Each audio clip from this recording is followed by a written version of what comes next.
کھاؤ اس میں سے جو اللہ نے تمہیں دیا ہے حلال طیب، کھاؤ پیو، اسراف نہ کرو، بس اتنا بھی نہ ایسے کھاؤ کہ بس کھانا ہی زندگی کا مقصد بن جائے، یہ بھی نہ کرو، اسراف نہ کرو، یہ بھی برا ہے کہ کھانا پینا ہی چھوڑ دیں، حلال کو بھی چھوڑ دیں، طیب کو بھی چھوڑ دیں، نہیں کھاؤ جو اللہ نے تمہیں رزق دیا ہے، حلال ہے جو، اور جو طیب ہے، طیب کون سا ہوتا ہے؟ پاکیزہ، بعض دفعہ کوئی چیز حلال ہوتی ہے لیکن وہ پاکیزہ نہیں ہوتی، مثال کے طور پہ کیا، اب ایک مثلا چکن حلال ہے لیکن وہ گل سڑ گیا، اس میں اسمیل آ رہی ہے، اب چکن تو نہیں گلتا سکتا، مطلب وہ خراب ہو گیا، تو اس کو وہ طیب نہیں رہا، کوئی پھل ہے وہ مثلا گل سڑ گیا تو اس کو نہ کھائیں، طبیعت نہیں مانتی نا، جس کی طرف طبیعت کا رجحان نہ ہو، یا اب آپ کو کوئی ٹڈی کھائے، اب ویسے تو وہ حلال ہے لیکن طبیعت نہیں مان رہی، تو وہ جس سے طبیعت بھی مائل ہو، جو پاک صاف بھی ہو، گلا سڑا نہ ہو، گندا نہ ہو، کھانا منع نہیں ہے، کوئی اسلام کو کوئی یہ نہیں کہ آپ سے کوئی کھانے پینے کا بیر ہے کہ بھائی کھانے پینے بند کرا دو ان کے سب کے، نہیں، کھاؤ، لیکن کھا کے پھر کیا کرو، شکر ادا کرو، اور پھر کھاؤ بھی ایسا کہ آپ صلی اللہ علیہ وسلم نے جیسے ہمیں کتنا پیارا طریقہ بتا دیا کہ کھانا ہے تو پھر ایک 3 حصے سمجھ لیں اپنے اسٹمک کے کر لیں، ایک حصہ کھانے کے لیے، ایک پانی کے لیے اور ایک ہوا کے لیے، اعتدال ہے نا یہ، نہ کھا کے سوچنا کہ میں نیک بہت بن رہی ہوں کیونکہ میں نہیں کھا رہی، اور جو چیز میرا دل کر رہا ہے وہ حلال بھی ہے، طیب بھی ہے، میرا دل بھی کر رہا ہے کھانے کا، میں کھا سکتی بھی ہوں لیکن بس میں نے کھانا نہیں ہے کیونکہ میں نفس کو مار رہی ہوں، یہ غلط ہے، منون اللہ سے ڈرو، وہ ذات تم جس کے اوپر ایمان لانے والی، یعنی یہ اللہ کی حدیں ہیں، یہ اللہ تعالیٰ نے حلال اور حرام کے احکامات دیے ہیں، ان کو مانو، اللہ سے ڈرتے ہوئے زندگی گزارو، یہ کہہ دینا کہ میں نفس کو جتنی تکلیف دوں گی اتنی نیک بن جاؤں گی، یہ درست رویہ نہیں، لیکن وہ تم سے سوال کرے گا کس چیز کے بارے میں، یعنی پکڑ کرے گا، مواخذہ کرے گا، حساب کتاب کرے گا ان قسموں کے بارے میں جو تم نے مضبوط گرہ باندھنی، تو قسمیں نا 3 طرح کی ہوتی ہیں، ایک قسم تو لفظ قسم ہوتی ہے، جیسے یہاں پہ کہا گیا کہ اللہ تعالیٰ تم سے لفظ قسموں کے بارے میں نہیں پوچھے گا، سورہ بقرہ میں بھی ہم اس کے بارے میں پڑھ چکے ہیں، اور لفظ قسم کون سی ہوتی ہے، جو ایسے ہی جیسے بیٹھے بٹھائے کچھ لوگوں کا تقیہ کلام ہی ہوتا ہے، قسم سے میں تو وہاں میں قسم سے میں نے تو، یہاں یہ عربوں کا تو بہت ہی زیادہ ہے، ان کی تو بات پوری نہیں ہوتی نا، واللہ تاللہ باللہ اس طرح کر کر یہ ہر بات کو کرتے ہیں عادتاً، جیسے کوئی نیت ارادہ نہیں ہوتا، بس واللہ ایسے کہہ دینا بس، تو اس پہ کوئی مواخذہ نہیں کیونکہ یہ کوئی ارادے کے ساتھ نہیں کھائی گئی۔ دوسری قسم وہ ہوتی ہے جس کو ہم اس میں کہیں گے غموس، یہ جھوٹی قسم کو کہتے ہیں، جھوٹی قسم کو، یعنی انسان کو پتہ ہے کہ ایسا نہیں ہے، یمین غموس، یمین غموس لکھے جھوٹی قسم، انسان جانتا ہے کہ یہ بات غلط ہے پھر بھی وہ کہتا ہے، مثلا بہت ساری پاسٹ کی باتیں خاص طور پہ، میں فیوچر کی بھی ہو سکتی ہیں لیکن پاسٹ کی باتیں خاص طور پہ انسان کو یقین ہوتا ہے ایسا نہیں تھا، نہیں اللہ کی قسم ہے میں نے تو یہ بات ہی نہیں کہی، حالانکہ آپ کو پتا ہے آپ نے کہی، اللہ کی قسم میں نے تو اس کو اس طرح سے دیکھا تھا، اللہ کی قسم ہے وہ یہ کہہ رہی تھی، حالانکہ آپ کو پتا ہے اس نے نہیں ایسا کہا اور آپ نے اس کو ایسا نہیں دیکھا، لیکن آپ نے قسم کھا لی اپنے آپ کو سچا دکھانے کے لیے، اللہ کی قسم ہے تمہیں نا کل پیسے دے دوں گی، واپس دے دوں گی، اور آپ کی کوئی نیت نہیں ہے، کوئی ارادہ نہیں دینے کا، فیوچر کی بھی ہو گئی نا، یہ ایک پاس کی میں نے آپ کو مثال دی، فیوچر کی دیتے، آپ اسے چیٹ کر رہے ہیں، اسے دھوکہ دے رہے ہیں، لیکن اللہ کی قسم ہے میں تمہیں یہ واپس کر دوں گی، میں تمہیں وعدہ کرتی ہوں، میں تمہیں قسم کھاتی ہوں، تو اب آپ نے جو قسم کھائی ہے آپ کے اندر ارادہ ہی نہیں ہے کہ آپ نے پوری کرنی ہے، آپ نے تو اسے چیٹ کر رہے ہیں، فراڈ کر رہے ہیں، لیکن قسم کر کے تو آپ نے اسے نکلوا لیے پیسے یا کوئی بھی اور چیز، تو یہ کیا ہے، یمین غموس۔ اب تیسری قسم ہے یمین معقدہ، عقد ہوتا ہے نا، جیسے ہم کہتے ہیں عقد نکاح، تو میم لکھیں، عین قاف دال اور گولتا، معقدہ، یعنی جو وہ قسم جو پکی کھائی جاتی ہے، ارادے سے کھائی جاتی ہے، نیت سے کھائی جاتی ہے، اور انسان کا ارادہ بھی ہوتا ہے کہ میں اس کو پوری کروں گا، مثلا آپ کی قسم کھا لیتے ہیں کہ میں کل آپ کے گھر آؤں گی، آپ کا ارادہ ہے، ایسے ہی نہیں کھا رہے اس کو جس بہلانے کے لیے، بلکہ آپ کا ارادہ ہے لیکن آپ کل نہیں آ سکے، کوئی ایسی پریشانی ہو گئی، کوئی ایسا مسئلہ ہو گیا، تو اب کیا، اس کا کیا کریں؟ تو اب یہ 3 قسموں کے 3 الگ الگ احکامات ہیں، اس لیے ان کو سمجھ لیں۔ پہلا تو میں نے آپ کو لفظ بتایا نا، لام غین واو، اس کے اوپر تو کوئی مواخذہ نہیں، جیسے یہاں پہ آ گیا، یہ لفظ بھی لکھا ہوا ہے۔ دوسری قسم یمین غموس، جو جھوٹی قسم ہے، یاد رکھیے اس کا کوئی کفارہ نہیں ہے، اس لیے کہ کفارہ گناہ کو دھونے کے لیے ہوتا ہے۔ کفارہ یہ ہے کہ یہاں پہ میرا گناہ ختم ہو جائے، اس کو آپ نے یہیں پہ اس کا کفارہ ادا کر کے اس کے برابر کر دیا اس کو۔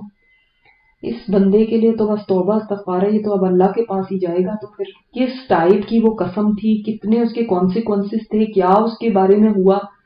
تو وہ تو اب اللہ کے پاس ہی فیصلہ ہوا کہ اللہ اس کو معاف کرتا ہے یا نہیں کرتا،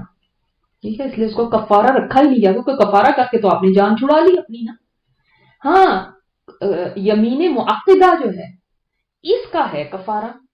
اس کا کفارہ جو ہے وہ آگے آ رہا ہے، یہ جو اب ہم آیت پڑھنے جا رہے ہیں اس میں اس کا کفارہ بتایا گیا۔ تو کفارہ اس کا کون سی قسم کا؟ عقدتم الایمان، جو میں نے آپ کو بتائی یمین معقدہ، اس کا کفارہ ہے اطعام عشرتی مساکین، کھانا کھلانا 10 مسکینوں کو، من اوسط درجے کا، درمیانے درجے کا۔ اور بعض علماء نے کہا اوسط وسط سے ہے، اور وسط جو ہوتا ہے امت کو بھی امت وسط کہا گیا، اور مطلب ہے کہ بہترین امت، تو بہترین والا تم نے کھانا کھلانا ہے۔ یہ آئے دن میرے پاس سوال آتے ہیں کہ ہم کیا کریں، ایسا ہو گیا، یہ ہو گیا، اب اس کا کفارہ کیا ہے، اس قسم کا کفارہ کیا ہوا؟ تو پھر آپ کو یاد ہونی چاہیے کون سی قسمیں ہیں اور ان میں سے کون سی والی کا کفارہ ہوتا ہے اور کون سی کا کفارہ نہیں ہوتا۔ 10 مسکینوں کو کھانا کھلانا، چلیں اگر آپ بہت بہترین اس کا معنی نہیں بھی لیتے تب بھی ایوریج لیول کا کھانا کھلانا۔ اچھا اب اس کے اندر بھی فوراً سوال آتا ہے، ہم تو اس ملک میں رہتے ہیں تو کیا اس ملک میں رہنے کے مطابق کھانا کھلائیں، یا پھر ہم جس ملک میں بھیج رہے ہیں، پاکستان انڈیا وہاں بھیج رہے ہیں، اس کے مطابق کھلائیں؟ آپ کھانا کہاں کھاتے ہیں؟ وہاں جا کے کھانا کھاتے ہیں کہ یہاں کھاتے ہیں؟ یہاں کھاتے ہیں نا، جس ملک میں آپ رہتے ہیں اس کے مطابق نہیں وہاں پہ تو تھوڑے پیسوں میں کھانا کسی کو کھلایا جا سکتا ہے، اس لیے وہاں بھیج دیتے ہیں۔ تو دیکھیں اس طرح کے نا کام نہ کیا کریں، ہیرا پھیریاں دین میں بھی کرتے رہنا۔ جب آپ کو کہا گیا من اوسطی ما تطعمون اہلیکم، اس میں سے وہ والا 10 مسکینوں کو کھانا کھلاؤ جو اوسط درجے کا، جو تم کھلاتے ہو اپنے گھر والوں کو کھانا کھلا رہے ہیں، جو ایک درمیانے درجے کا ہے، وہی اب گھر والوں کو بھی، تو جہاں پہ آپ رہتے ہیں وہیں پہ آپ کے گھر والے ہیں، آپ کی فیملی ہے جو وہ کھانا کھا رہی ہے، جتنے پیسوں کا، 1 ٹائم کا، 2 ٹائم کا، آپ کو پتہ ہی ہوگا، وہ آپ نے دینا ہے اور 10 مسکینوں کو کھلانا ہے۔ مسکین ہونے چاہیے، یہ نہیں کہ گھر میں سہیلیوں کی دعوت کر کے ان کو کھلا دیں۔ یا کپڑا پہناؤ، او تحریر رقبہ، یا پھر ایک غلام آزاد کرو۔ آپ دیکھ رہے ہیں کہ لیس سے مور کی طرف جا رہا ہے، یعنی سب سے کم پیسوں میں تو کھانا آ جاتا ہے، پھر اس سے زیادہ پیسوں کے کپڑے بھی علماء کہتے ہیں ایسے نہیں اب آپ کے سکارف دے دیں کسی کو، چلو میں نے کپڑے دے دیے، نہیں، کپڑا وہ جس سے سطر ڈھک جائے، اور عورت کا تو سطر پورا ہی ہوتا ہے۔ پھر یہ بھی 10 کو دینا ہے، ان 10 کو یا تو کھانا کھلا دو جو اس سٹینڈرڈ کا جو آپ کے اپنے گھر میں کھایا جاتا ہے، یا پھر ان 10 کو کپڑے پہنا دو، تو یہ ذرا زیادہ مہنگا ہو گیا نا، یا پھر ایک غلام آزاد کرو، یہ اس سے بھی زیادہ مہنگا ہوگا، غلام کوئی سستے تو نہیں تھے نا، وہ تو وہ بڑے مہنگے ہوتے تھے۔ تو دین کے اندر بیٹر سے بیٹر ہونا چاہیے، نہ کہ ہم نیچے سے نیچے جائیں، کھانا بھی میں وہاں کے مطابق دے دوں گا، جو بالکل روٹی کسی تندور سے 10 روپے کی ملتی ہوگی، وہ ایک روٹی لے لے اور وہیں سے سالن لے لے 10 کا، وہ آپ کا $1 بھی نہیں بنتا، تو آپ کیا $1 سے بھی کم کا کھانا کھاتے ہیں گھر میں؟ جو نہ کھانا کھلا سکتا ہے 10 مسکینوں کو، نہ 10 کو کپڑے پہن، وہ بھی مسکین ہونے چاہیے، اپنے کزنز کوئی کپڑے نہ لے کے دے دیں گے جو ان کے پاس پہلے اتنے سوٹ ہیں، چلو جی تحفے میں دے دیا کسی کو، میں نے کام کر دیا اپنا، نہیں، مسکین ہونا چاہیے، یا آزاد کرنا گردن کا، یعنی غلام آزاد کرنا۔ اب اس سے بھی دیکھیں غلاموں کی، بہت سارے غلاموں کو آزادی ملی، اگر وہاں پہ بھی لوگ صرف 10 مسکینوں کو کھانا ہی کھلاتے رہتے تو غلام نہ آزاد ہوتے،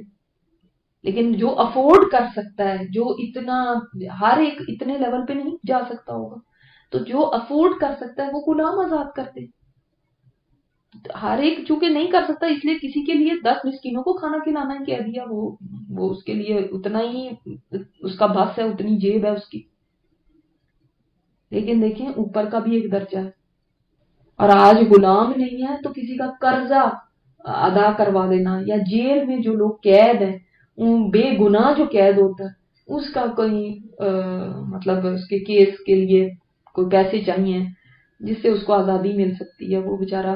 نہیں افورڈ کر سکتا کہ وہ اپنی آزادی خود حاصل کر سکے، تو اس کے لیے پیسے دے دیں. تو جو نہ پا سکے پھر وہ فصیام ثلاثۃ ایام، پھر وہ روزے رکھے 3 دن کے. ہم ادھر قسمیں بھی دھڑا دھڑ توڑتے رہتے ہیں اور اس کے بعد بس 3 روزے رکھ کے تو اپنا کام بھی پورا کیا، نہ کوئی پیسہ خرچ نہ پڑے اور نہ کوئی کچھ مسئلہ ہو. تو یہ درست نہیں ہے. ذالک کفارۃ ایمانکم اذا حلفتم، یہ کفارہ ہے تمہاری قسموں کا جب تم قسم کھاؤ. لیکن اب آپ اللہ تعالیٰ نے کتنی آپ کو دنیا میں اس کو مٹانے کا ایک یہ اس کی رحمت ہے کہ ایک ذریعہ دے دیا کہ ہماری جان یہاں پہ چھوٹ جائے، ورنہ یہ تو قسمیں کوئی حساب کتاب دیتے رہتے وہاں پہ تو پھر کیا ہوتا. واحفظوا ایمانکم اس کا مطلب یہ نہیں کہ آپ قسموں کو ایک جوک بنا لیں، بس قسم کھاتے رہیں گے کفارے دیتے رہیں گے. نہیں، حفاظت کرنی ہے اپنی قسم کی. حفاظت کرنے کا مطلب کیا؟ پورا کرو اپنی قسموں کو. اللہ تعالیٰ تمہارے لیے بیان کرتا ہے اپنی آیات کو تاکہ تم شکر ادا کرو. ہمارے تو دل بڑے پریشان ہو جاتے ہیں، ہم کہاں شکر ادا کرتے ہیں. ہم تو آیتیں پڑھتے ہیں پھر ہم کہتے ہیں آئے ہائے اب یہ بھی حکم آ گیا ہے، اب یہ بھی کرنا پڑے گا. حالانکہ آپ کو پتہ ہے ان احکامات میں ہمارے لیے کتنی اللہ کی رحمت ہے. اللہ تعالیٰ نے دیکھیں یہ رخصت دے دی نا ہمیں، ایک کفارہ بتا دیا تو یہ گناہ یہیں پہ دھل سکتا ہے، ورنہ یہ گناہ ہے قسم توڑنا.